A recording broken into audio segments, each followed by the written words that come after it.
हनुमान भरत मिलाप। हनुमान द्वारा संजीवनी लाना, लक्ष्मण मूर्छा का टूटना। शक्ति बाण लगने से लक्ष्मण जी मूर्छित हो जाते हैं तथा वैद्यराज सुषेण के कहने पर हनुमान जी संजीवनी बूटी लाने के लिए प्रस्थान करते हैं। इसकी सूचना रावण को उसके गुप्तचरों द्वारा लगती है कि हनुमान लक्ष्मण के लिए अमृत संजीवनी लेने के लिए द्रोणागिरी पर्वत पर जा रहा है। ये सुनकर इंद्रजीत कहता है कि द्रोणागिरी पर्वत पृथ्वी के दूसरे छोर पर है, जहां से एक रात में संजीवनी लेकर लौटना असंभव है, तो हमें चिंता करने की आवश्यकता नहीं है पिताजी। लेकिन रावण कहता है कि इंद्रजीत, तुम शायद अब तक हनुमान की शक्ति को नहीं पहचान पाए हो। उस वानर के लिए कुछ भी असंभव नहीं है, इसलिए हमें एक प्रयत्न अवश्य करना चाहिए। तब रावण हनुमान को रोकने के लिए कालनेमी राक्षस के पास जाता है। कालनेमी राक्षस अत्यंत मायावी था, छल बल में उसका कोई मुकाबला नहीं था। इसलिए रावण कालनेमी के पास जाकर कहता है कि हनुमान द्रोणागिरी पर्वत पर लक्ष्मण के लिए संजीवनी बूटी लेने के लिए गया है। यदि वह सूर्य उदय होने से पहले संजीवनी लेकर आ गया तो लक्ष्मण के प्राण बच जाएंगे और हमारे शत्रु जी उठेगा। तब रावण कहता है कि कालनेमी, तुम अत्यंत मायावी हो और छल करने में तुम्हारा कोई मुकाबला नहीं है। तुम्हें केवल इतना करना है कि किसी भी तरह करके तुम हनुमान को रास्ते में रोक लो, और अगर ये भी ना कर सको तो केवल इतना करो कि जिससे हनुमान सूर्योदय से पहले संजीवनी लेकर ना लौट पाए। रावण का आदेश मानकर कालनेमी तुरंत हनुमान को रोकने के लिए प्रस्थान करता है।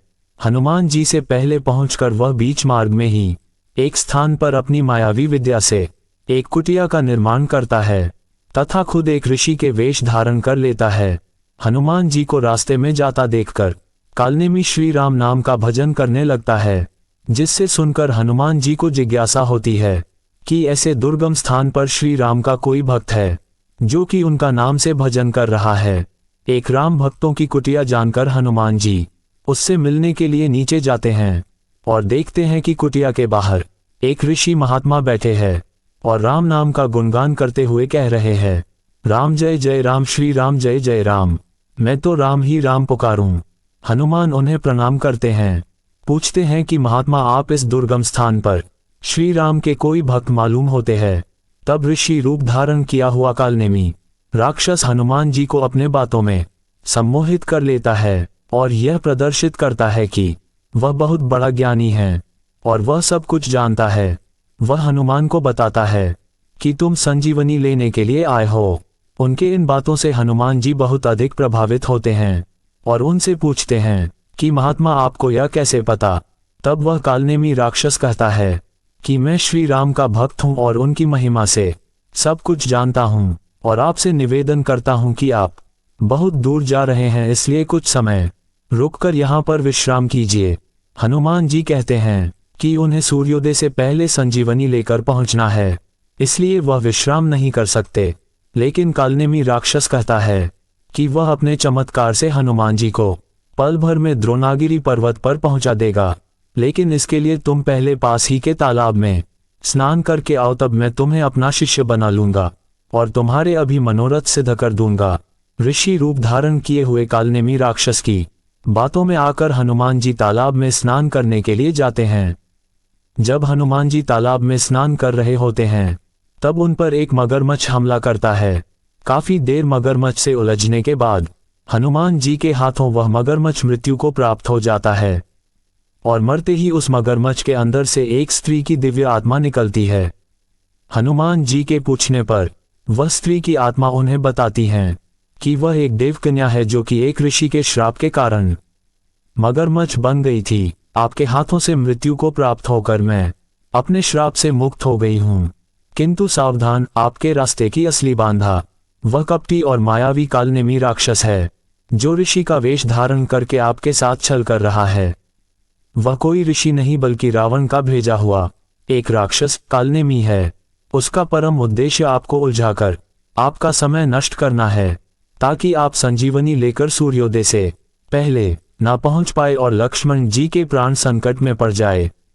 ये सब जानकर हनुमान जी क्रोध में आकर उस कालनेमी राक्षस पर आक्रमण कर देते हैं और कुछ समय की झड़प के बाद वह कालनेमी राक्षस का वध कर देते हैं।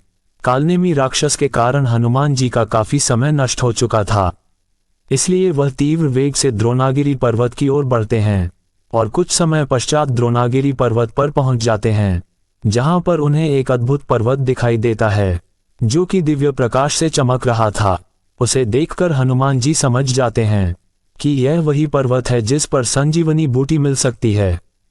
पूरा पर्वत दिव्य औषधीय गुणों वाली अनेक जड़ी बूटियों से भरा हुआ था, जिन्हें देखकर हनुमान जी को समझ में नहीं आ रहा था कि उनमें से अमृत संजीवनी कौन सी है, लेकिन वक्त की कमी होने के कारण हनुमान जी प्रतीक्षा नहीं कर सकते थे।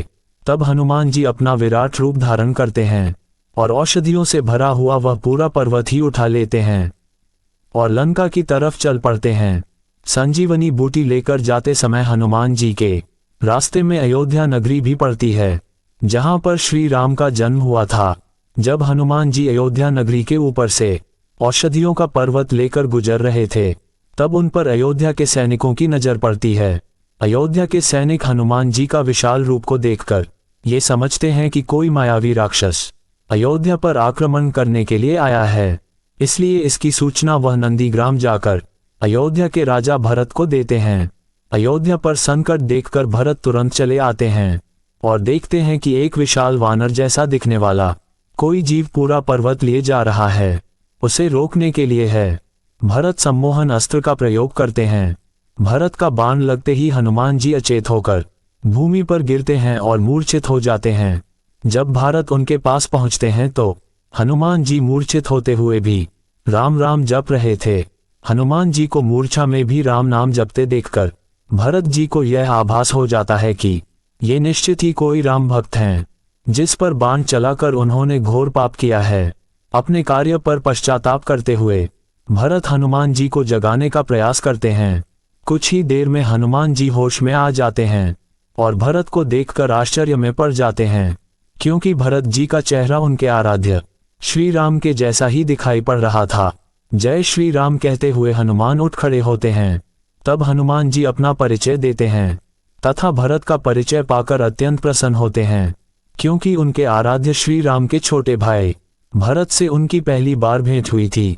हनुमान का परिचय जानकर भरत उनसे श्री राम, लक्ष्मण और माता सीता के सकुशल होने की खबर पूछते हैं, तो व्यथित होकर हनुमान जी भरत को सीताहरण, लंका में युद्ध तथा लक्ष्मण मूर्छा का समाचार भरत को सुनाते हैं, जिसे सुनकर भरत जी विलाप करने लगते हैं कि उनके कारण श्री राम, लक्ष्मण और सीता को इतने दुख भोगने पड़े हैं। लेकिन समय की कमी होने के कारण हनुमान जी भरत को धीरज बनाते हुए संजीवनी लेकर वहां से चल पड़ते हैं।